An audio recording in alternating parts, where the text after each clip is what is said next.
Shikues të nderuar, ju përshëndes ja ku po ritakohemi me aktualitet edhe këtë të premte ditave e fundit të javës, por më pak e rëndësishme, jo më pak e rëndësishmja, ndje sa i takon zhvillimeve të aktualitetit si atij ndërkombëtar edhe aktualitetit këtu brenda në Shqipëri. Kemi pas disa ngjarje në fakt që ja vlen të marrim disa minuta për t'i diskutuar. Pikërisht, kam kënaqësinë që të kem të ftuar në një lidhje të drejtë për drejtë aktivistën dhe analistën politike Rezarta Caushaj. Rez, shumë faleminderit që jemi së bashku. Përshëndetje Egon, kënaqësia ime. Shiko, nuk e specifikova se për çfarë do të flasim, se do të flasim praktikisht për gjërat kryesore që kanë ndodhur gjatë këtyre ditëve, po unë dua ta nis me diçka që më ka bërë shumë përshtypje, më ka bërë shumë kurioz tek profili yt në Facebook, tek reagimet edhe te qëndrimet e tua, dhe prandaj dua të pyes gjatë këtyre 10-12 ditëve të luftës midis Iranit edhe Izraelit, më ka bërë përshtypje që ti ke ndërmarrë një fushat për të goditur dizinformimin, për të goditur fake news. Tani, më lër që ta kuptoj, ti e ke bërë këtë sepse ke mbajtur anë në konflikt, pra në konfliktin midis Iranit edhe Izraelit, apo sepse thjesht ke pasur për qëllim pra që të çmontosh makinerinë e dezinformimit dhe të promovosh një filtr për informimin e drejtë? Egon, në luftë që e para viktimë është gjithmonë e vërteta, edhe them se edhe gjatë këtij konflikti, po edhe konfliktit të viteve të fundit midis Izraelit e forcave në Gaza, Hamasit, e ka vërtetuar më së miri, vetëm se në këtë rast e vërteta po goditet në një masë globale, domethënë konsumuesit e saj tashmë janë të shumtë në numër. Aq të shumtë sa është shumë, nuk e di se kur do ta bëj xhiron, por mendoj që do ketë shumë pasoja nëse nuk ndërhyet për ta orientuar pak publikun. Unë kam ndërhyrë në këtë pikë sepse kam parë shumë paradokse. Në radhë të parë do të sqaroj diçka. Për pjesën e konfliktit Izrael-Palestinë, unë e konsideroj veten eksperte sepse jam specializuar për atë pjesë të konfliktit, plus që jam edhe eksperteve marrëdhënieve ndërkombëtare, do të thënë ky është profilizimi im, dhe kam një gjykim edhe si eksperte dhe kam edhe një anë bazuar në të gjithë faktet dhe ngjarjet, që nuk janë vetëm ato të fundit që konsumon ndoshta publiku.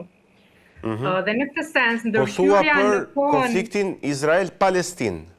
Po, Izrael-Palestinë, po do ta lidhja pak edhe më përplasjen dhe me ngjarjet e fundit në Iran, sepse pa shumë bashkë qytetarë tanë, të cilët morën anën e Iranit, dhe aty e kuptova që ka diçka që duhet orientuar, sepse nuk është e drejtë filloj qëndrimi nga ana jon, pavarësisht se ne kemi një popullsi shumë të madhe të fesë muslimane, dhe reagimet e tyre në bazë të informacionit me cilin ato bombardohen ditë për ditë janë të natyrshme në qoftë se unë i gjykoj, por nuk janë të drejta në raport me ngjarjet dhe me pozicionin, jo vetëm që duhet kemi ne gjykoj unë, po edhe në raport se si qëndrojnë gjërat në të vërtetë, se kush ka të drejtë në këtë përplasje.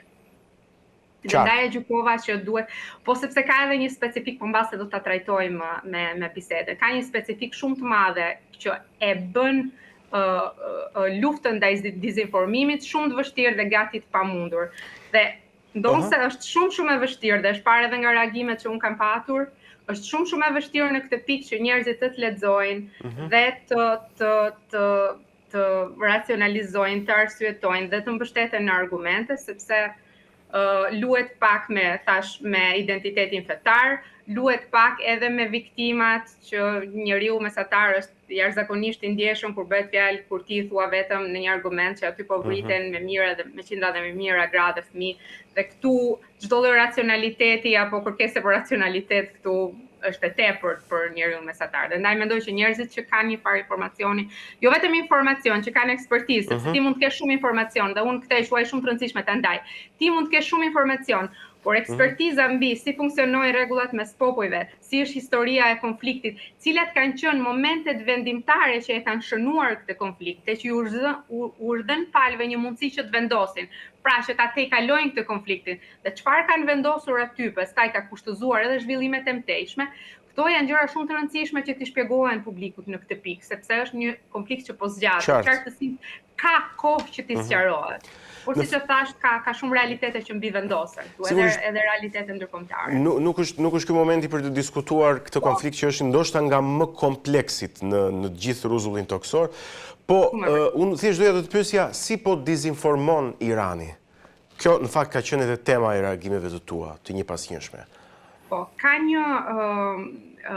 një strategji që faktikisht është filluar nga shtetet si Rusia dhe Kina, cilat janë edhe në partneritet me Iranin dhe e ka ndihmuar Iranin në këtë konflikt pikërisht me teknologji dhe pikërisht me ekspertizën e tyre digjitale, hakerimin e të gjitha këto lloj strategjish, për t'i fryrë të gjithë konflikteve dhe të gjithë dezinformatave që ekzistojnë në Perëndim. Për shembull, çfarëdo lloj konflikti, sado i vogël që mund të ekzistojë, aty ndërhyet me hacker, me bote, me strategji që këto të amplifikojnë dhe të fryen përtej asaj që janë konflikte religjioze, janë konflikte morale, sepse kemi tani një ndjeshmëri shumë të madhe, jo vetëm të popullsisë muslimane, po edhe në Amerikë, edhe në Europë, të këtyre zhvillimeve brenda familje të re, familje të zgjeruara, familje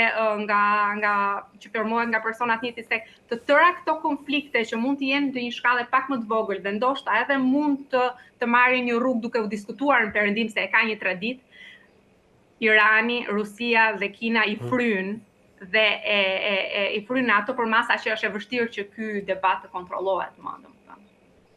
Dhe kjo është mënyra se si po përpiqen të destabilizojnë Perëndimin, por edhe të ndikojnë votuesit musliman në ato vende që ky është qëllimi përfundimtar. Dhe kjo është frika ime kryesore, është që gjithë ky dezinformim faktikisht do radikalizoj muslimanët që jetojnë në vendet perëndimore dhe kjo do të përkthehet në votë dhe në mbështetje në persona po kaq radikal që jetojnë në Perëndim dhe që mund të marrin pushtet. Po për shembull në rastin konkret ka një shqetësim real në Perëndim për këtë. Në rastin konkret në Shqipëri për shembull, ti çfarë ke vënë re si shembuj të dezinformimit? Pra për ta kapur në këtë aspekt. Pra të mos futemi te konflikti kush ka të drejtë, çfarë ka ndodhur etj. Qartë. Në Shqipëri, çështja e dezinformimit është pak më e thjeshtë. Në Shqipëri ekziston mungesa ekspertizës dhe ndërkohë lajmet duhet të ecin dhe nuk kontrollohet, nuk ka asnjë lloj filtri mbi si është lajmi, si është struktura e lajmit, nga vjen, kush është burimi i lajmit, çfarë po tentohet. Gazetarët kryesisht këtu janë kopjo dhe ngjit. Dhe marrin ato lajme të cilat mund të jenë edhe ato që janë lajmet më të rreme, lajmet që janë nga ato më fantastike, sepse janë ato që nxitin reagime më të mëdha, janë ato që nxitin ndjenja shumë të forta, janë ato që sigurojnë klikime dhe e vërteta nuk ka rëndësi në këtë pjesë. Dhe kjo është mënyra se si po dezinformohen masivisht shqiptarët. Dhe kjo është arsyeja pse ne kemi këto pozicione që janë shumë paradoksale, edhe nëse e marrin në kuptimin fare të ngushtë në raport me interesin ton kombëtar dhe asgjë më tepër. Kjo është mënyra si ndodh. Nuk ka ndonjë për shembull në mediat ndërkombëtare ke një motiv ideologjik që i shtyn dezinformimin, informimin selektiv, mbajtjen e fakteve. Ka një faktor që janë mediat e majta ose të ekstremit të majtë, të cilët kanë një farë është bërë një martesë, si më thënë, midis ideologjisë së majtë dhe islamit të radikal në këtë aspekt, edhe mediat janë ato të cilët e kanë përqafuar edhe islamin, edhe Hamasin, edhe gjithë strategjinë që ato po ndjekin, edhe këtë armiqësi dhe raportim të zhbalancuar ndaj Izraelit, se patjetër palët kanë përgjegjësitë të tyre, por të paktën media duhet të jetë një përçues dhe një medium i paanshëm. Dhe një arsye tjetër që nuk lejon, si me thënë, atë sqarimin e situatës dhe të fakteve, është se në këtë konflikt, si në pak konflikte tjera, jo vetëm media nuk është e paanshme, por nuk e as aktor ndërkombëtar si OKB-ja që të jenë të paanshëm. Dhe kjo ka qenë ndoshta faktori më kryesor, sepse OKB-ja tashmë faktet i merr direkt nga për shembull shifrat dhe çfarë ndodh aty, i merr direkt nga qeveria e Hamasit, ndërkohë që në çdo raport tjetër që ti mund të konsultosh apo unë mund të konsultoj si eksperte, është e papranueshme që të merren fakte për shembull nga ISIS. Nuk merrje shifrat nga ISIS sepse aty në raporte tregohet qartë që ata i fryn shifrat dhe gënjejnë në mënyrën se si raportojnë për konfliktin, sepse janë palë në konflikt. Pra duhet një që nuk është palë në konflikt që të raportojnë mbi konfliktin. Pra as Izraeli në këtë rast dhe as Hamasi apo pala palestineze. Qartë. Dhe kjo është problem shumë i madh, sepse publiku nuk ka një autoritet të cilit i referohet. Qartë. Mirë, ja, më lejoj që ta çoj pak më tej tek përplasja midis presidentit Trump edhe CNN-it. Dhe kjo është një përplasje që ka të bëjë me vetë thelbin e konfliktit 12 ditor, sepse ideja ishte që gjithçka nisi për shkak të pasurimit të uraniumit nga ana e Iranit dhe lindje nevojshme sipas Izraelit që të neutralizoheshin kapacitetet bërthamore. Po ky ishte edhe qëndrimi i Shteteve të Bashkuara të Amerikës. Me bombardimin e 3 bazave bërthamore, 3 impianteve bërthamore, u arrit armë pushimi i sforcuar me shumë, po themi, me shumë përpjekje nga ana e presidentit Trump, dhe a mund të themi që u arrit qëllimi, apo kush ka të drejtë në këtë rast? CNN. Dhe themi që jemi ende rrugës, në qoftë se me arritjen e qëllimit kemi parasysh përmbushjen e objektivave të Shteteve të Bashkuara. Presidenti Trump nuk dëshiron një luftë apo të përfshihet në një konflikt tjetër në lindjen e mesme. Kjo është pak por e sigurt, sepse edhe baza e tij që e zgjodhi nuk e dëshiron këtë gjë. Pra nuk do që Amerika të investohet në një konflikt tjetër. Dhe ai dëshiron një marrëveshje. Këtë e ka treguar edhe gjatë mandatit të parë, edhe tani që dëshiron një marrëveshje me Iranin, që ta kontrollojë Iranin, që Irani të mos ketë një program për ndërtimin e armës bërthamore, por që si një shtet sovran t'i lejohet që të përdor arsenalin e saj bërthamor për qëllime paqësore, që ka qenë edhe zotimi i Iranit deri tani. Ajo që ndodhi dhe kish kuptimi i madh, dhe që ta lidhim pak me disinformimin, ishte këtu. Përpara përplasjes dhe përpara goditjes së 3 bazave, sa muaj më parë, ka patur bisedime me palën iraniane, po me sa duket ata kanë qenë të paktën kështu janë se gjithë informacioni do deklasifikohet i plot në një kohë më të mëvonshme. Por deri tani burime thotë është që pala iraniane është treguar deri në atë pikë shumë arrogante dhe e pagatshme për të negociuar sipas edhe kushteve që është SHBA e gatshme, dhe në atë pikë ndonse SHBA e kishte informacionin se Irani kishte pasuruar uranium deri në 60%, është raportimi i Tulsi Gabbard, shefe drejtoreshës inteligjencës kombëtare, po. Inteligjencës kombëtare, që thot po, e ka pasuruar përtej objektivave të vendosura dhe përtej qëllimeve paqësore, por deri tani nuk ka një program thot që të ndërtojë armë bërthamore. Dhe u mor vetëm kjo fraza e fundit. Këta palët po negocionin, kështu që edhe do identifikojmë problemin që është pasurimi i uraniumit, po edhe do lëm një dritare që ne në atë pikë të negociojmë. Më pas doli raporti i Agjencisë Energjisë Atomike, që e vërtetonte si një palë e tretë që është e rëndësishme, një palë e tretë e paanshme dhe objektive pasurimin e uraniumit nga ana e Iranit dhe madje edhe më tepër, që Irani ishte edhe qendra tëra që nuk i kishte raportuar për testimin dhe pasurimin e uraniumit, madje edhe testimin e një arme bërthamore. Të gjitha këto arsye objektive pse SHBA-s dhe Izraelit i duhet të ndërhyjnë në këtë pikë, edhe sepse përpjekjet për marrëveshje dështuan. Pra, në radhë të parë, përpjekjet për marrëveshje dështuan. Kishte një arsye objektive dhe të vërtetuar nga një palë tretë që ishte agjencia se Irani po pasuronte uranium përtej qëllimeve paqësore, dhe u bën ndërhyrja që ishte e kufizuar vetëm në këto qendra, nuk pati goditje të këtyre shënjestrave civile apo një lufte më të gjerë siç pastaj e bëri Irani nga ana e vet. Kështu që në këtë rast unë e vlerësoj që goditja ishte legjitime dhe nuk mundet përtej programeve partijake dhe presionit të votuesit, SHBA-ja ka një interes kombëtar dhe interesi kombëtar, po edhe rregullat ndërkombëtare kërkojnë që në këtë pikë Irani të mos zhvillojë një program të armës bërthamore. Dhe në fakt kjo vërtetua se mori edhe legjitimitetin e G7-s, janë shtetet më të zhvilluara, 7 shtetet më të zhvilluara në. Po, në këtë rast kemi pra që në para këtyre fakteve nuk mund të mbanin një qëllim ambig. Por a u arrit qëllimi, a u neutralizua, po themi, kapaciteti bërthamor i Iranit dhe programi bërthamor i Iranit përtej qëllimeve paqësore, se ky ishte, po themi, edhe konflikti midis presidentit edhe ndoshta medias më të madhe amerikane, CNN. Ky ishte qëllimi i ngushtë. Qëllimi i ngushtë u arrit. Në terma afatgjat do shikohet pastaj se si do të veprojë Irani, sepse e ka bërë këtë zotim edhe më përpara që nuk do të zhvillojë, por ama ka vazhduar me qëllimet dhe objektivat e veta për të zhvilluar armën. A mund të themi, po, për momentin ky qëllim është arritur. A mund të themi që do të shohim si do të veproj edhe Izraeli?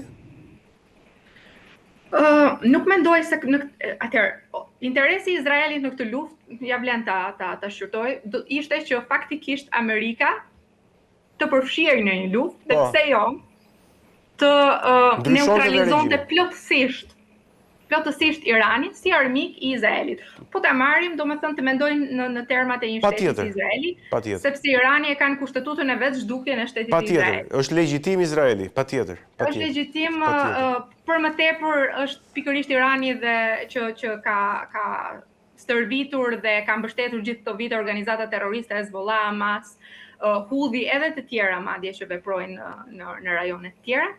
Kështu që në këtë aspekt ishte shumë e natyrshme që Izraeli të kërkonte tërheqjen e Amerikës në luftë, sepse kishte shtonte legjitimitetin, mund ta neutralizonte dhe një herë mirë këtë rrezik, ndërkohë që me një marrëveshje ky rrezik vazhdon të jetë për Izraelin. Të jemi objektiv në këtë pikë. Po. Megjithatë, Izraeli në këtë rast nuk mund të veprojë përtej qëllimeve të Shteteve të Bashkuara të Amerikës që e ka aleatin kryesor në zonë. Nëse Shtetet e Bashkuara të Amerikës duan një marrëveshje Izraeli, nuk ka zgjidhje veç se ta pranoj, ashtu siç edhe ndodhi. Domethënë, në momentin që goditi u arrit ai armëpushimi fillestar, nëse nuk e kujton, prapë Irani e thyeu, ndërkohë Trump urdhëroi Izraelin që të tërhiqej dhe mos godiste dhe Izraeli ju përmbajt këtij urdhri. Qartë. Dhe është e kuptueshme për ata që janë studiuesit e fushës që nuk kishte rrugë tjetër nëse donte të vazhdonte me mbështetjen e SBA-ve. Qartë.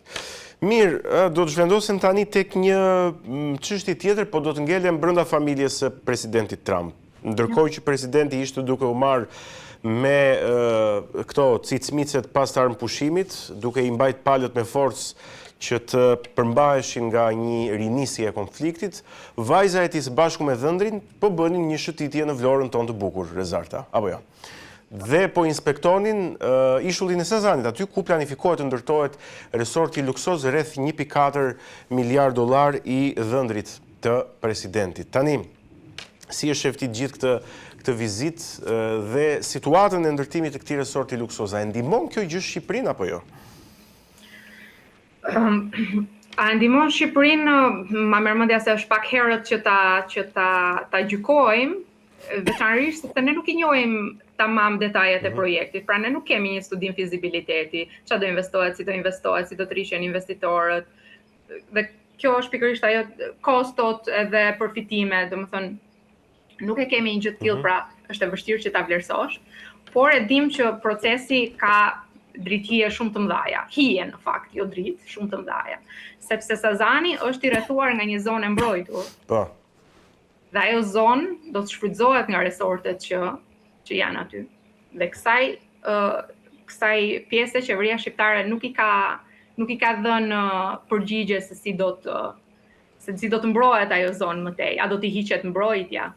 Se përse nuk u bë një dëgjes me komunitetin. Këto janë asete kombëtare, Sazani është një aset kombëtar, nuk mundet që një qeveri të vendosë për fatin e aktër aseteve kombëtare për ne, domethënë në terma kaq afatgjatë, sepse ky është një projekt që nuk zhbohet më. Pra, në momentin që do vendosen resorte, aty ajo është një zonë që në qoftë se nuk ndodhin përmbysje të mëdha shoqërore, ky është roli edhe që do të marrë ajo zonë. Që do të thotë nëse nuk shkatërrohet për 10 vjet, do shkatërrohet për 50 vjet ajo zona e mbrojtur dhe ai peizazhi unik që është aty. Kështu që ky është problem shumë i madh, ky është problem që shoqëron gjithë ato që quhen investime strategjike, sepse praktikisht kemi dhënien e aseteve kombëtare, të cilat janë të sigurta që do të sigurojnë një fitim për sipërmarrësit që do të investojnë aty, por ne nuk e dim se çfarë do të sigurojnë për publikun. Edhe patjetër ka jashtëzakonisht probleme aty, që me procedurat, që me vendimarrjen, siç e thash, me faktin që qeveria vendos, një qeveri e vetme ka fuqinë që të vendosë se çfarë do ndodh me një aset kombëtar për një kozgjatje shumë të madhe, do duhet të kishim mekanizma të tjerë që të ndërhyjnë, do duhet kishim opozitën që ndoshta mund të kishte inputin e vet, do duhet kishim shoqëri civile, do duhet kishim ato organizata që merren me mbrojtjen e mjedisit dhe zonave të trashëgimisë tonë kulturore dhe natyrore. Po mirë, megjithatë në këtë pikë që jemi, qeveria jonë është në mandatin e 4 dhe është pak vonë të paktën për këtë projekt, më duket sikur është. Po kush a përfiton qeveria politikisht për këtij projekti? Besoj se po, apo jo? Gjithë ky projekt është dizenjuar që qeveria jonë të përfitojë politikisht, pa marrë parasysh se çfarë janë kostot tona në terma asetesh apo në kosto të tjera në të ardhmen. Vetë fakti që qeveria e ka bërë këtë me duke pat parasysh mundësinë që presidenti Trump mund të zgjidhej president dhe praktikisht u lajmërua atëherë kur ai siguroi presidencën, të tregon që Rama e ka bërë këtë plan rezervë për të siguruar mbështetjen e presidentit Trump, për shkak se ai ka patur në të shkuarën një afilim shumë të fortë me kundërshtarët e tij të majt. Dhe Trump njihet si personi i cili i mban këto inate dhe ka menduar që duhet gjejë një mënyrë që ta zbutë, që mbështetja e administratës së re amerikane të mos shkonte për kundërshtarët, pra për opozitën. Mënyra se si e shikoj unë është që ka patur disa skenare që janë konsideruar nga Rama dhe është zgjedhur kjo si një mënyrë për ta zbutur Trumpin, për ta blerë, të përdorim një term që njerëzit mund të identifikojnë. Për ta blerë Trumpin, shiko, a të them diçka? Për të blerë mbështetjen. Domethënë në minimum që Trumpit mos ndërhyjë këtu, sepse nëse nuk ndërhyjnë, nuk ka asnjë lloj ndërhyrje, atëherë qeveria është në mandatin e 4 ka mjaftueshëm pushtet sa të. Shiko, a mundem të them diçka, po do përpiqem të jem shumë i thjeshtë se edhe vetë kam pak të komplikuar në kokën time. A nuk mendon Rezarta që është e pamundur të blesh dikë që është më i fuqishëm se ty? Pra nuk ç'a mund të blesh? Ai mund ta marrë atë dhe pa ja dhënë ti. Siç bëri ndërhyrje në Iran apo në vende të tjera që ka vendosur fatin e politikës popujve, Sazani është i pa llogaritshëm fare, do të thënë nuk mund t'ia japësh atij diçka që ai mund ta marrë vetë. Kjo është një mënyrë për ta parë. Dhe patjetër që është parë në lentën që Trumpi mund ta merrte, domethënë familja Trump mund ta siguronte një projekt të tillë edhe nga opozita. Jo një projekt të tillë, mund të marrë gjithë Shqipërinë. Po që t'ia kërkonte do t'ia jepte. Dhe ndaj Rama e ka ofruar i pari këtë. Okej. Kjo është paktën mënyra se si unë e gjykoj. Është vendosur i pari në radhë, si thuash, për diçka që mund ta bënte kushdo. I ka paraprirë të gjithë tentativave të tjerëve. Tentativave të lobimit të PD-s për shembull, i ka paraprirë pikërisht me këtë projekt. Qartë. Megjithatë sa i takon modelit të zhvillimit që ofron ky projekt, për të ndalur edhe pak këtu, patjetër që do bëj pak avokatin e djallit. Patjetër që është një pasuri natyrore, ne gjithë kemi qenë aty, kemi parë është shumë i bukur së bashku me pjesën e Karaburunit, por vetëm pemët edhe gjelbërimi aty nuk japin zhvillim për Shqipërinë. Pra zhvillim sjellin projektet, sjellin po themi modelet turistike, siç është ky, sjellin punësimi në këto resorte, që tërheq edhe të huaj edhe vendas. Pra, a ma kuptoni den çfarë jam duke thënë, thjesht pemët edhe gjelbërimi dhe ajri pastër nuk është se na hyn shumë në punë. Qartë. Çështja është që ne duhet vendosim se çfarë modeli do ndjekim. Do ndjekim modelin, sepse ne tani kemi sheshuar të gjithë mundësitë edhe modelet e tjera të zhvillimit që mund të merrnin këto zona që ndërkohë janë zhvilluar. Ne mund të mbështesim me projekte popullsinë vendase atje. Nuk ishim pse mbështetin këta personat, këta biznesmenët pranë qeverisë që të shkonin edhe të merrin asetet kombëtare, edhe ta kishin fitimin të garantuar aty. Dhe ne mund të kemi edhe projekte që të mbështetin pak sipërmarrjen e lirë, pra që këta sipërmarrës të marrin edhe ndonjë rrezik vetë, domethënë jo t'i marrin të tëra rreziqet neve, edhe këta marrin vetëm fitime. Edhe në këtë rast shtrohet e njëjta pyetje. Pse ky model? Pse modeli i hoteleve?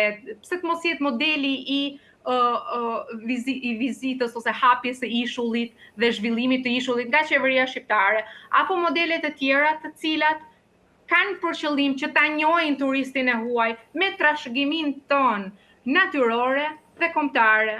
Pra, pse të mos ndjekim këtë model? Pse të ndjekim vetëm modelin që do ndërtojmë patjetër këtu një hotel që ti të bësh plazh. Pse të mos i ndajmë zonë, pse të mos kemi një plan për zhvillimin e turizmit. Këto zona janë për plazh. Këto zona do respektojmë parqet e mbrojtura, do respektojmë natyrën aty dhe do t'ja prezantojmë publikut ndërkombëtar, domethënë. Dhe do bëjmë fitim nëpërmjet kësaj. Pse ka vetëm një model. Modeli i shfrytëzimit më të keq të këtyre zonave dhe mos shfrytëzimit të asetit të tyre kryesor, që është trashëgimia, që është bukuria, që është gjithë vlerat unike që kanë këto peizazhe. Qartë, sepse ndoshta ka mungesë imagjinate. Ndoshta. Meqense jemi tek Në bazë të kësaj është fakti që ne nuk kemi nuk ka asnjë mundësi si shoqëri të diskutojmë modelet, të shohim kush na le verdis. Jo vetëm në afat shkurtër, po dhe afat gjatë, jo vetëm në ato 20 vendet e punësimit. Më fal se secili nga këtyre projekte ka 50 veta të punësuar maksimumi. Që mua dhe popullsi shqiptare që vazhdon dhe emigron, nuk I duhet në ndryshim shumë I madh, gjykoj unë. Dhe fakti që këta kanë filluar këto projekte, nuk marrin në punë as persona vendas. Tash kemi filluar marrin filipinez, marrin persona të huaj, domethënë që ku është tani, ku është benefiti jon këtu? Qartë.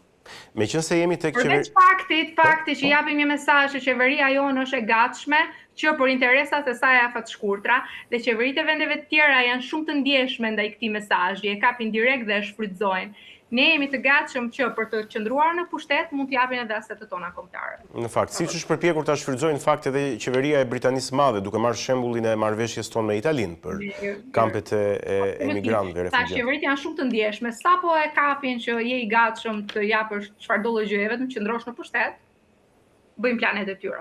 Qartë. Meqense jemi tek qeveria, dhe takimi I 2 ditëve më parë I NATO-s, samiti NATO-s në Hag. Është bërë publike një video dhe një lajm sipas të cilit kryeministri Edi Rama ka udhëtuar drejt Hagës me një avion privat charter me vlerë disa dhjetëra mijëra dollar. Pra mediat tash këto duhen verifikuar që të jemi transparent me publikun, po mediat qarkullojnë pretendime për një shpenzim që mund të kalojë vlerën e $50.000. Kjo nuk është shifër e verifikuar, po hamendësojmë, po them. Tani pyetja ime është kështu, është apo nuk është kjo shifër e vërtetuar? S'ka rëndësi, e zëm se nuk është. Tani pyetja ime është pse kryeministri ka kaq të nevojshme të udhëtojë me charter? Kjo pyetje $1 milion si shkon ajo shpreha. Është vërtetuar në të shkuarën dhe nuk është hedhur kur poshtë nga kryeministri, që ai ka bërë përveç se me një hedhje poshtë shumë përgjithshme, po jo me fakte, domethënë, që ai ka bërë udhëtime të tilla dhe I bën rutinisht udhëtime të tilla me charter, udhëtime të shtrenjta. Kështu që nuk kemi ndonjë arsye që të dyshojmë edhe në këtë rast, megjithatë për të qenë korrekt, po e lëm të hapur. Ose po prezumojmë edhe të kundërt. Ka një tentativë të kryeministrit për të prezantuar si tip ekscentrik, si tip ekstravagant, si një person I cili përtej peshës që mban vendi I tij, mund ta takosh për shkak të karizmës së vet personale, domethënë. Po ta shikosh nga mënyrën se si prezantohet dhe nga veshja. Nuk e di, e vure re tek fotoja e zyrtare takimit NATO-s që ishte I vetmi lider me atlete? Mund të ishin, ku diun, 30 aty se ishin. Siç është gjithmonë.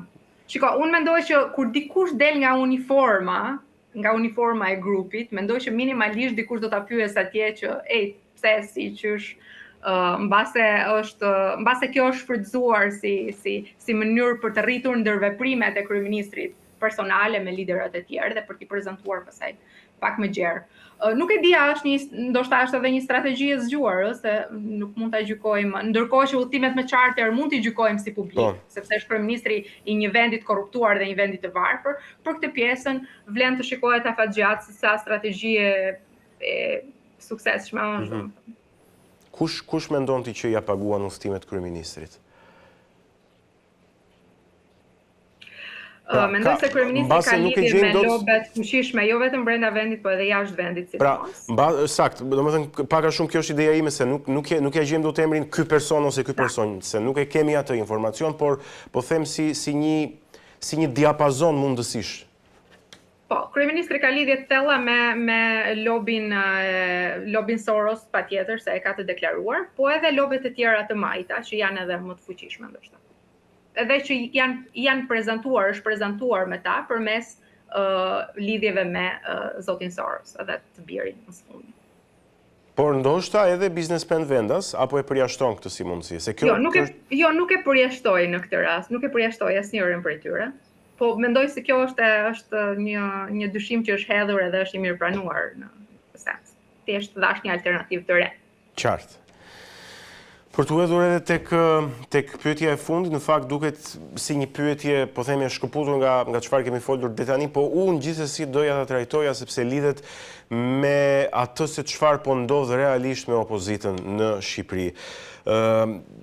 Para 2 ditësh ish kryetari i Partisë Demokratike në qytetin e Vlorës, Genxhi Romema, i është emëruar tashmë në krye të zyrës së kadastrës, që është një zyrë me një ndikim dhe një problematik gjithashtu shumë të madhe në qytetin e Vlorës, e njohur me nam, po themi, në Shqipëri.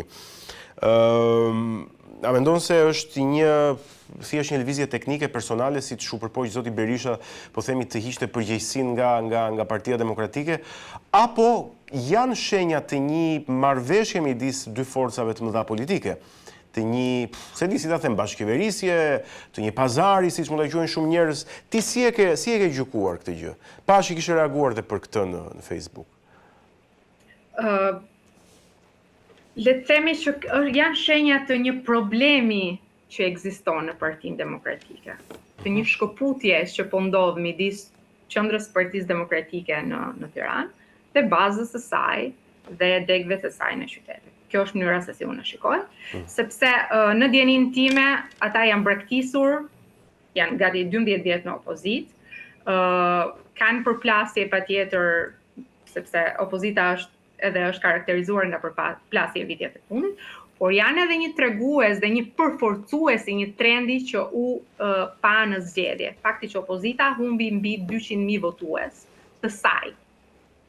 Pra, nuk bëhet fjalë thjesht për vjedhje votash në këtë rast, por është për ndryshim besnikërish. Dhe unë mendoj që kjo është ajo që ka ndodhur në këtë rast. Ndryshim besnikërish? Njerëz që kanë investuar për vite dhe vite të tëra në PD, nuk është njohur ndoshta në mënyrën e dur ose ka konflikte, nuk i di pra pasenat e sakta, dhe kanë ndryshuar në këtë rast besnikëri. Por duhet vënë edhe në duke fakti se ne jemi të dy nga Vlora dhe dim shumë mirë ato legjendat që qarkullojnë mbi kadrastën. Është një pozicion që është shumë i vështirë për të mbushur, sepse një nga çështjet më të nxehta me të cilën duhet të merret janë ato pronat dhe projektet strategjike,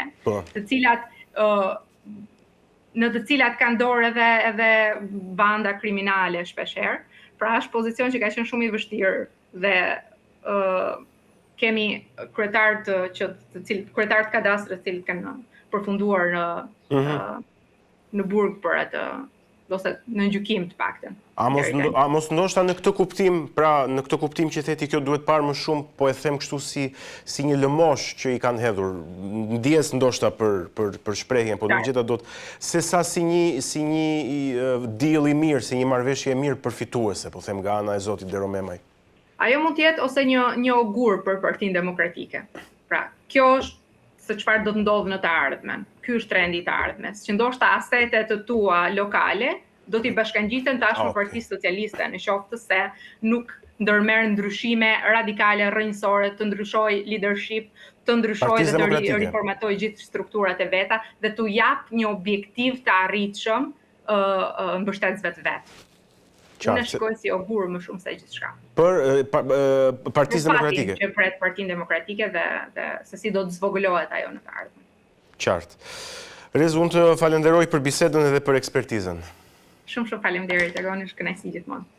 Ishim me Rezarta Caushaj, aktiviste dhe analiste politike, folëm pak për aktualitetin ndërkombëtar dhe atë në vend me ngjarjet e rëndësishme të fundit që ka ndodhur. Një shkëputje shkurtër, i kthehemi menjëherë.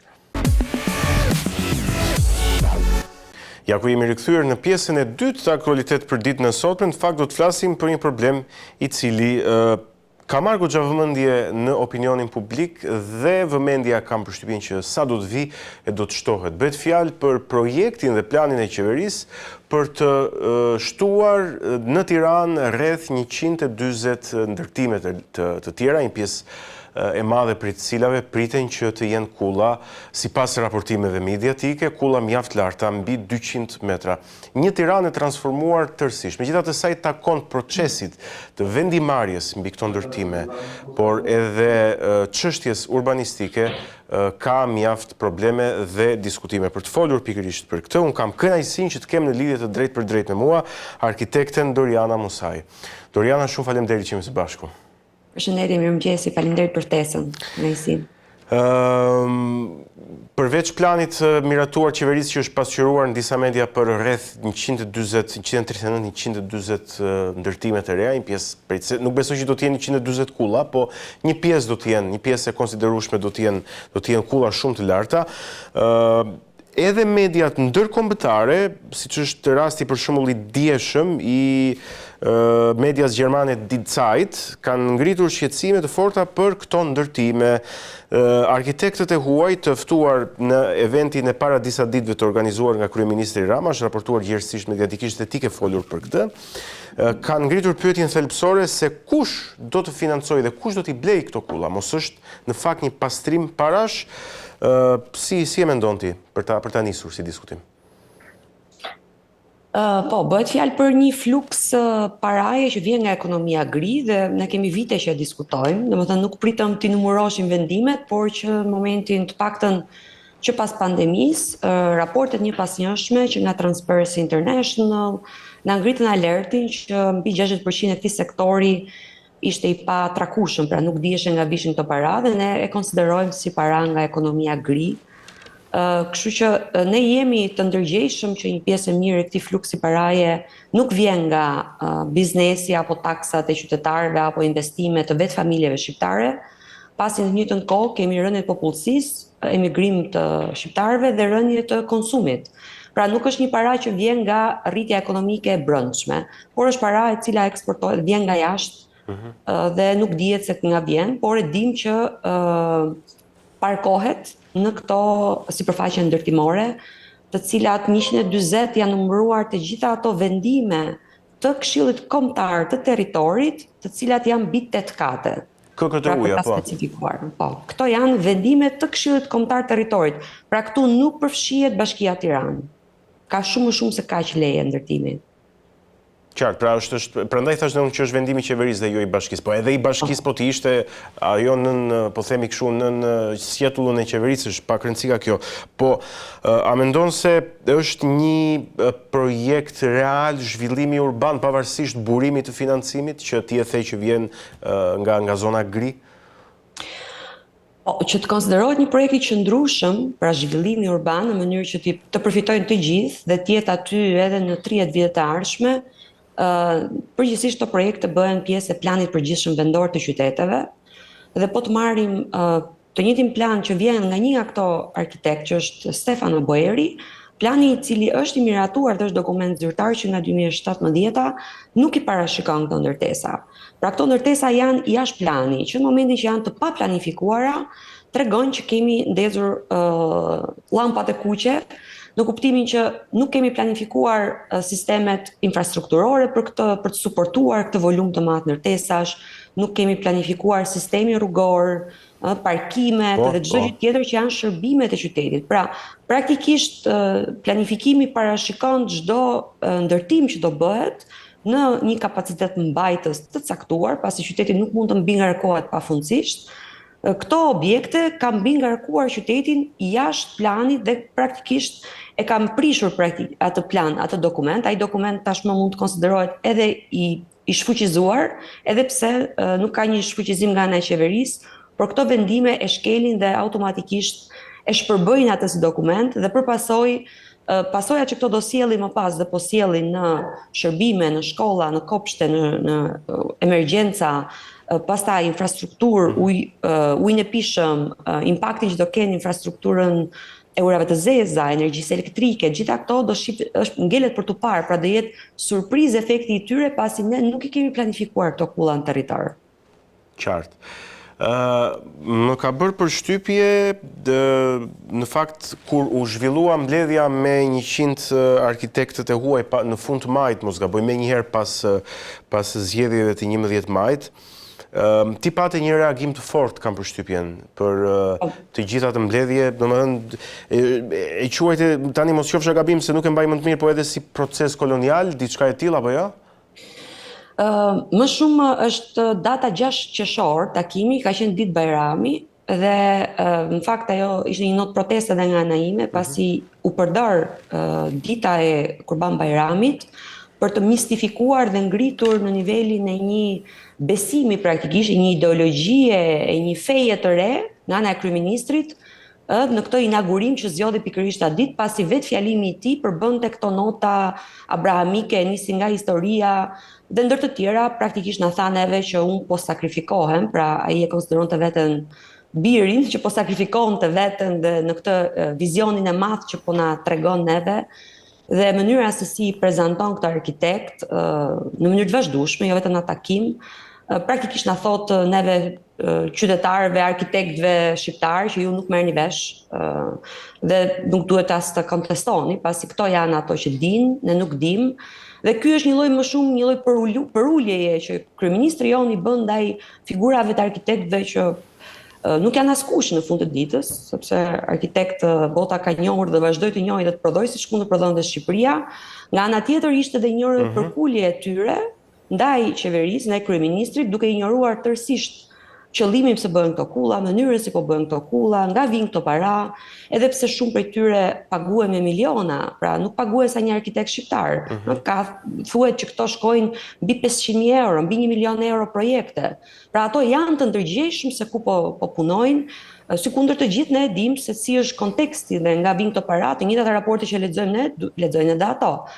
Pra, dhe mënyra që ato shfaqen dhe vinë sikur po sjellin këtu një lloj arkitekture, një lloj zhvillimi të ri që është i paparë më herët në historinë e njerëzimit, është ofendues fakt për gjithë publikun shqiptar dhe gjithë qytetarët e vendit tonë, ne që jetojmë këtu në Tiranë, sidomos edhe për gjithë profesionistët dhe arkitektët shqiptar dhe gjithë ata të cilët studiojnë dhe ëndërrojnë që të punojnë në territorin shqiptar dhe të projektojnë qytetet tona, që janë arkitektët e ri, studentët tanë. Po përveç pastrimit parave, që është dyshimi më i arsyeshëm, i shprehur nga të gjithë ata që merren me këtë gjë, është edhe një farë përpjekje për t'i bërë këto për spektakël, këto kullat me forma të ndryshme, me ngjyra të ndryshme, me modele të ndryshme, ti je arkitekt e vet në këtë pjesë dhe e kupton më mirë këtë gjë se unë. Shiko, arkitektura vetvetiu, arkitektura është spektakël, sidomos në kohët, jo vetëm sot, gjithmonë është përdorur si një lloj prezantimi pushtetit, ideologjive apo i vizioneve të atyre që janë normalisht arkitektët.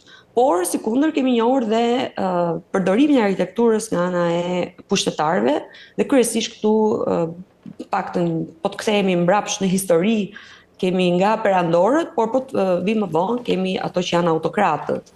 Pra arkitektura duke qenë se formëson dhe përdoret për të ndryshuar hapësirën publike, është një instrument i përdorshëm politikisht, lehtësisht, nëse bie në duart e pushtetarëve dhe lëshohet si pushtet nga duart e arkitektit.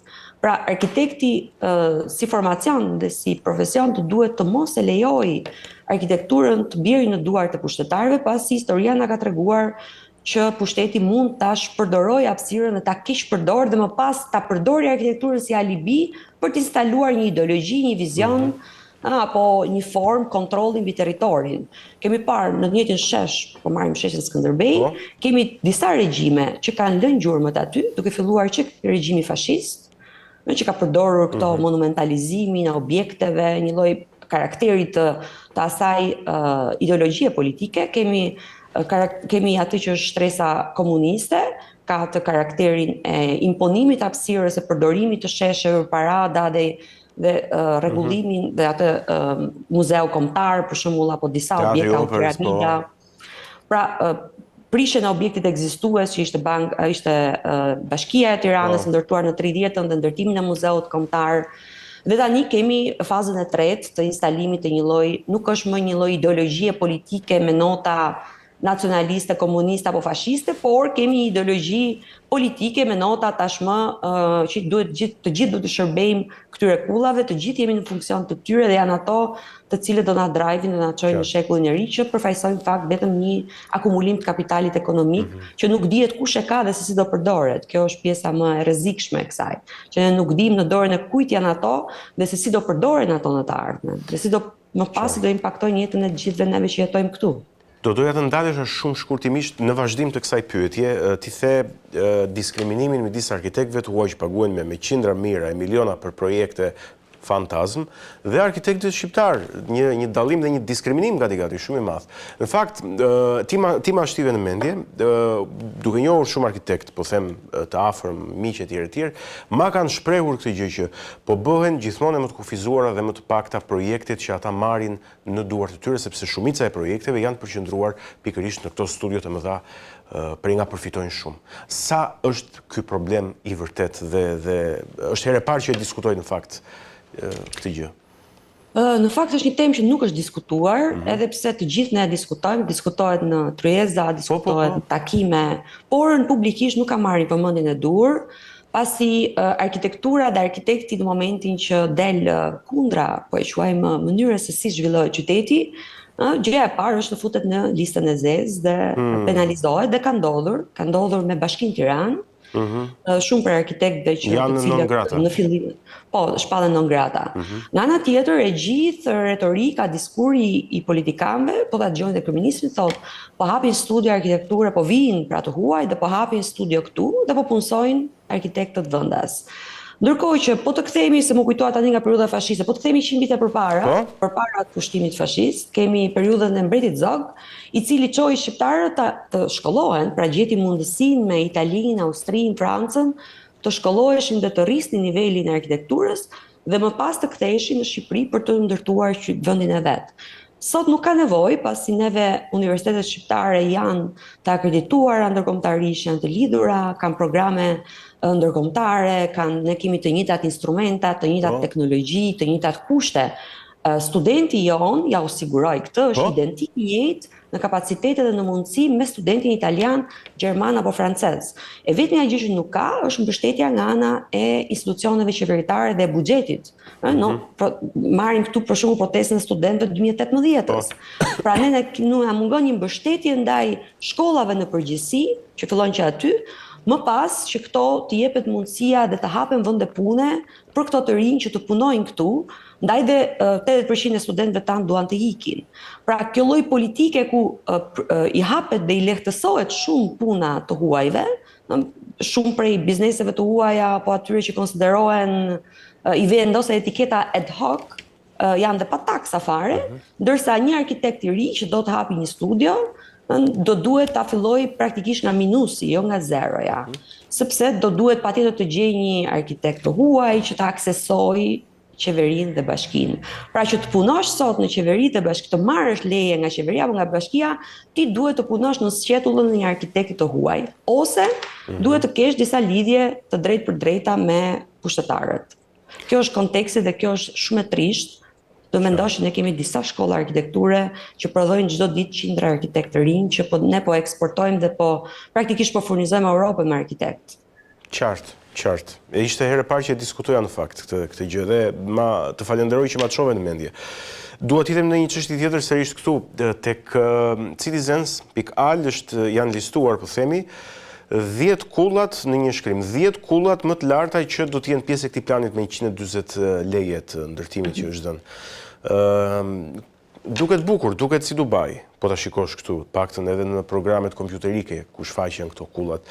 Por e thënë kjo në realitet, Doriana, në çfarë po e shndron Tiranën një panoramë e tillë?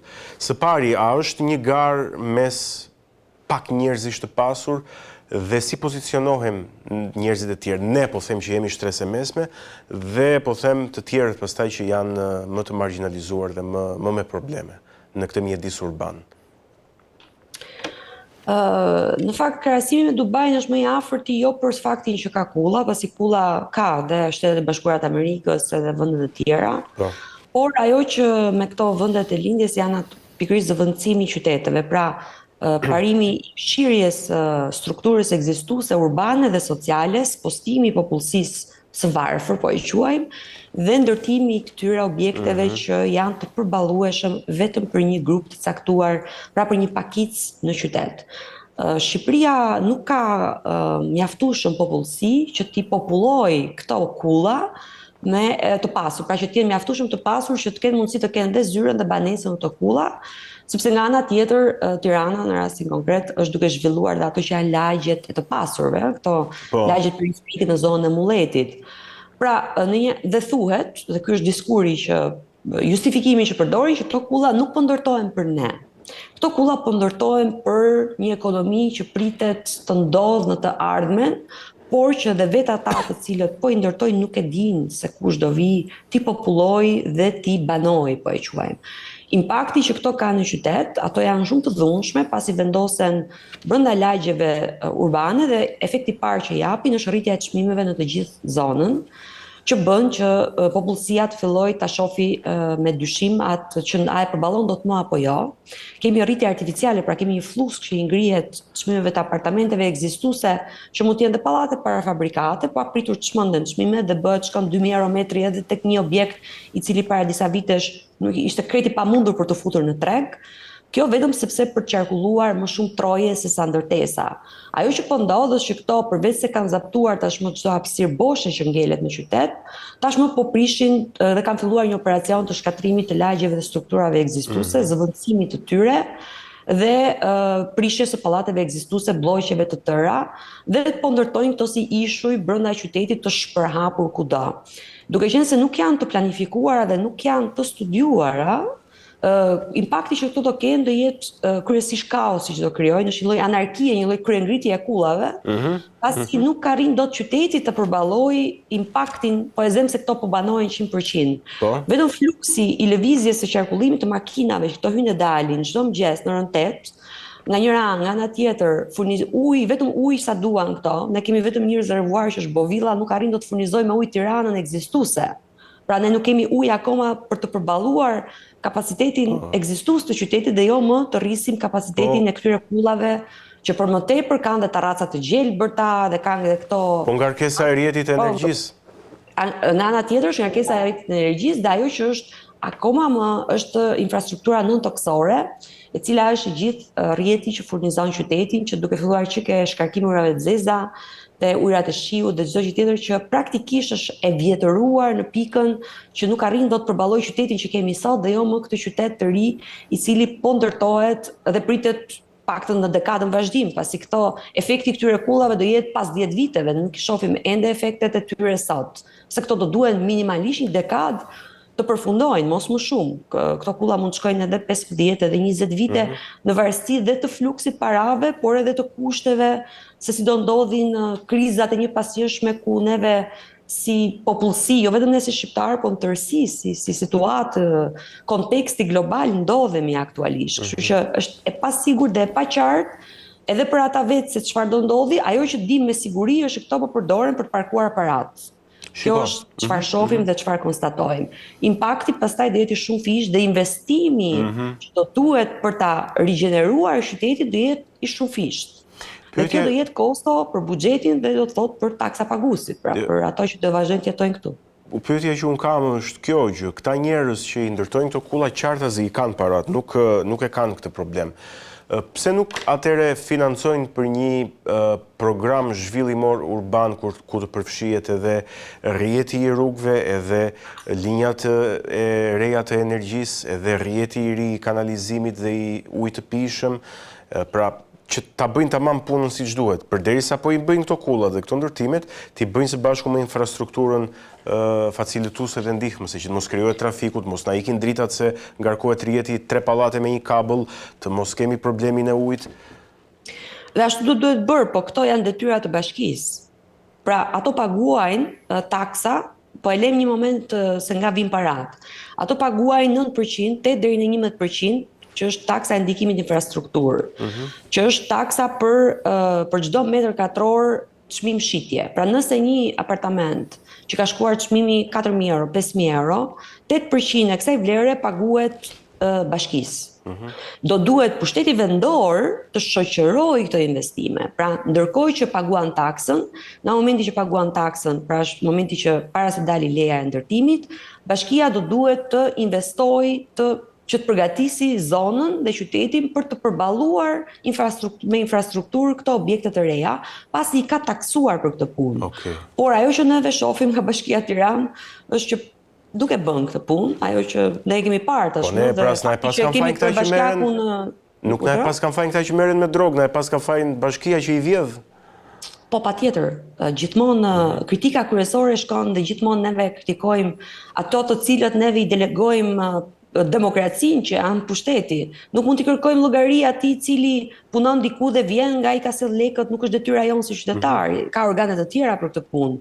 Neve kemi për detyrë të kërkojmë llogari atyre të cilat firmosin në emrin ton dhe mbajnë ato pozicione që janë vulat e shtetit shqiptar, që do duhet të firmosin në interesin e publikut. Pra, pyetja që i është bërë vazhdimisht Bashkisë Tiranës nuk ka përgjigje është ku shkojnë këto para të taksës ndikimin në infrastrukturë. Në disa dalje publike dikur kur ishte jashtë qelie, kryebashkiaku thoshte po bëjmë kopshte dhe çerdhe dhe po bëjmë pyllin këtë orbitalin. Por realiteti për të gjithë ata që jetojnë e dinë shumë mirë që kjo nuk është e vërtetë. Dhe ka shumë arsye dhe një nga arsyet pse kryebashkiaku nuk është në detyrë por është në qeli, është edhe fakti që s'ka dhënë llogari për gjitha këto investimet të pabëra dhe taksa të mbledhura, dhe nuk e dim ku kanë shku këto para. Por që janë shumë. Buxheti i Bashkisë Tiranës është jashtëzakonisht shumë i madh dhe bëhet fjalë me miliarda lekë të cilat grumbullohen dhe nuk dihet ku shkojnë. Dhe ne vuajmë momentin e parë që bie shiu, keni parë Lana, që është kanali ujrave të zeza mes qytetit, ku shkarkojnë gjithë qyteti dhe lumi i Tiranës në veri, shkon edhe fryet dhe përmbyt qytetin me ujra të zeza. Ndërkohë që është bërë një bulevard i ri, aty që është si pistë uljesh për avionët, që nuk dihet pse, për çfarë, ndërkohë që mund të ishte bërë një zhvillim, po them, i gjithë zonës, duke përfshirë, po them, pjesën e ndërtimit të kullave, pra le të ndërtohen kullat, por ama të bëhet infrastruktura, po them, ndihmëse në këtë rast. Në fakt, rasti bulevardit të ri është pikërisht se si do duhet të ndodhi dhe ai ka ndodhur sipas procesit urbanizimit, pasi u pa nevoja për ta rizhvilluar atë zonë e cila ishte në veri të qytetit pjesërisht e përdorur, por e pa shfrytzuar, ishte një potencial shumë i mirë dhe u ndërtua një plan i mirëfillt. Pra u bë një konkurs, votuan dhe qytetarët në atë kohë, nëse e mbani mend në 2012-ën. Po, e mbaj mend. Konkursi ishte pikërisht, pra nuk ishte qëllimi bulevardi. Qëllimi ishte të lidheshe pjesa e veriut e Tiranës ekzistuese me Tiranën e re, atë që është ndërtuar matan kodrave, matan lumit, që janë kodrat e Paskuqanit. Dhe një lloj ndërtimi të një qendre të re për qytetin, e cila shumë e nevojshme, edhe sot e kësaj dite pas 13 vjetësh. Dhe filloi punimet bulevardi sepse ishin buxheti, fondet që u gjetën të parat, pra do ndërtoheshin infrastruktura, pa do ndërtoheshin objektet. Ajo që ndodhi është që do duheshin që gjitha këto kulla më pas të ishin pikërisht aty ku projektua për të ndërtuar një pol të ri që mund të ishte edhe ekonomik apo biznes por do shërbente sot Tiranës si një qendër e re urbane që mund të kishte pikërisht këtë funksion socio-ekonomik dhe do kishte një karakter downtowni apo Manhattani, si duan ta krahasojnë me që duan t'i vënë këto emrat ndërkombëtar të qyteteve të suksesshme në aspektin e ekonomisë dhe biznesit. Gjëja e fundit që dua të diskutoj, por jo më pak e rëndësishme, është Pallati i Sportit Aslan Rusi. Thuhet se do të rihetëzohet për sport, por shumë zëra përfshirë dhe ty, e lidhin këtë me një plan për ndërtimin e një kulle. Pas stadiumit me kull, do të kemi dhe pallat sporti me kull? Çfarë do të ndodhi? Po, tashi kulla është kulla pa është pallati i sportit, është kulla pa është stadiumi. Është bërë pjesë e karakterit, pra kjo nuk ka për të shkëputur më. Kjo lloj politike po vazhdon dhe ne kemi dhe kulla me administratë publike tashmë. Pra çdo funksion është futur pjesë e kësaj strukture të re që është kulla, e cila i përvishet dhe kjo lloj që pak në fakt është përdorur në vende të tjera ku vendoset dhe si këmbë kullës është stadiumi, në këtë rast dhe jetë pallati i sportit. Ajo që ndodh është që mund të jetë dhe mund të përdoren dhe strukturat kombinuara, por nëse do ta bëjmë po aty ku është dhe do vendoset kulla, sigurisht do përfundoj si stadiumi Qemal Stafa, që praktikisht përfundon gjysmë stadiumi, hiqet pista, pra deformohet dhe prishet ajo që është funksioni parsor i sot pra i pallatit sportit dhe kthehet në një pallat sporti në funksion të një kulle më shumë se sa një destinacion dhe një hapësirë që ka nevojë shumë qyteti. Dhe me që u kujtuam për bulevardin, bulevardi i ri, një nga zonat të cilat kishte rezervuar, që është zona e 5 Majit tani që po ndërtohen dhe aty disa objekte dhe kulla. Po aty ku e kam unë. Pikërisht një lagje apo një zonë e dedikuar për sporte që do të gjitha objektet e reja të cilat ka nevojë, sepse ka shumë nevojë për këto objekte sportive, të ndërtoheshin aty, kishin pikërisht një qendër të re ku të gjitha sportet, stadiumi, pallatet e sportit, fushat, dhe ato që do duhet ishte një qendër e re për kryeqytetin, por jo vetëm, të ishte lokalizuar aty afër lumit të Tiranës. Dhe këto objekte më pas do kishim mundësinë të diskutonim për t'i ruajtur si vlera arkitektonike, pasi pallati i sportit do ndërtoj, po themi një qytet olimpik, po i themi kështu, nëse mund të quhet. Po, diçka e humbëm fatkeqësisht të shans. Ne tani po bëjmë këto sajesat alla Frankenstein ku do bëhet të prishet ai është shumë i bukur, është një nga objektet, është produkti i shkollës arkitekturës shqiptare të periudhës së realizmit socialist, por që ka vlera pikërisht sepse është produkti joni, ka nevojë shumë, neve studentë studionim atë, pasi ka element arkitektonik që kanë vlera për sa i përket qoftë edhe jo vetëm historisë, kulturës dhe gjithë trashëgimisë tonë, por edhe vetë shkollës arkitekturës shqiptare. Po të vinë re ne po zhdukim të gjitha objektet që me të cilat mund të mësohet realisht arkitekturë dhe kanë vlera ato që janë elementët e arkitekturës që nga pikpamja kompozicionale, raportet. Pra kemi një shformim dhe nuk po kemi më element, nuk kemi çfarë t'i tregojmë më studentëve se cilat janë këto objekte që përfaqësojnë disa proporcione të asaj periudhe, të asaj shtrese urbane, sigurisht duke ruajtur edhe shtresat e reja historike, por ka vend qyteti për t'i patur edhe këtë dhe atë, por fakti që ne vazhdojmë të zëvendësojmë tregojmë që nuk kemi bërë shumë mësime nga pësimet. Kështu që ka vend për diskutim. Ne mund të diskutojmë. Nuk ka një reagim konkret për këtë gjë, por duhet, sidomos shkolla arkitekturës do duhet patjetër të reagojë në raport me Aslan Rusin. Po shiko, unë kam përshtypjen që shkolla e arkitekturës mund të reagojë, por nuk e di, qofsha unë i gabuar, po nuk e di sa reagim qytetar do të ketë për të ruajtur identitetin arkitektonik të atyre pak objekteve me vlera autentike që na kanë ngelur. Ne e kemi parasysh edhe në rastin e prishjes së teatrit kombëtar. Ajo që ka ngelur nga reagimi qytetar, pa dashur të gjykoj apo të paragjykoj Doriana, është një shprehje, një qytetari që është bërë meme, nuk ka nevojë ta përmend këtu tani. Dhe nëse reagimi qytetar është i ngjashëm edhe për pallatin e sportit Aslan Rusi, për një objekt tjetër, unë nuk e di, mbase ky transformim urban i Tiranës atëherë është legjitim, sepse njerëzit e duan. Shiko, nuk mund t'ja lem të gjitha njerëzve. Njerëzit mund të kenë një reagim dhe po t'i pyesësh mund të duan ta ruajnë trashëgiminë, si kundër nga ana tjetër ato e kërkojnë një pallat sporti për fëmijët dhe për të rinjt. Pra njerëzit duan të jetojnë në qytet. Pastaj se çfarë objektesh ruhen, çfarë vlerash ka, prandaj edhe neve kemi arkitektët, kemi historianët. Pra dhe po ta marrim qytetari, duhet interesin e publikut gjithmonë duhet ta përfaqësoj institucionet nga njëra anë dhe ato që janë elitat apo intelektualët apo aktorët të cilët kanë rol në qytet. Dhe arkitektët, studiuesit e qytetit dhe gjithë ato të cilët inxhinierët dhe gjithë ky grup i madh aktorësh kanë zë dhe kanë mundësi dhe janë ato të cilët duhet flasin të parët që publiku të ketë mundësi të ndjeki. Edhe rasti i teatrit kombëtar, folën artistët të parët pa troqën vëmendjen e publikut. Ikën artistët dhe ngelen qytetarët, aty ka një problem tjetër pastaj.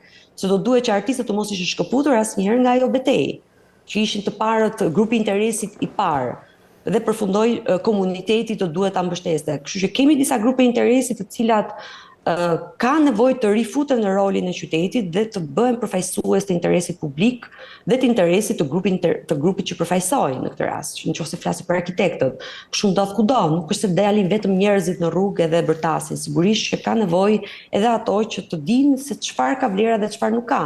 Dhe nuk mund t'i lihet kjo gjë vetëm politikës që të vendosi, sigurisht këtu shoqëria, kur themi që ka rol, janë pikërisht këto grupe të cilat përfaqësojnë këtë interes dhe këtë diskutim dhe kanë mundësi ta ngrenë në diskurin publik, që më pas publiku të kuptojë realisht se çfarë duhet të mbrojë dhe çfarë jo. Qartë. Mirë, Doriana, unë të falenderoj për bisedën dhe për ekspertizën që solle nga arkitektura dhe urbanistika. Faleminderit ty për ftesën, shkënaqësi. Ishim me arkitekten dhe aktivisten Doriana Musaj, folëm për planin e ndërtimit në Tiranë të 140 projekteve të reja, shumica prej të cilave apo një pjesë e rëndësishme do të jenë kulla dhe për impaktin urban që do të ketë në transformimin e kryeqytetit. Ishte ky aktualitet edhe për këtë ditë të premte, ditën e fundit të javës së punës. Ne do të shihemi ditën e hënë. Deri atëherë, mirupafshim.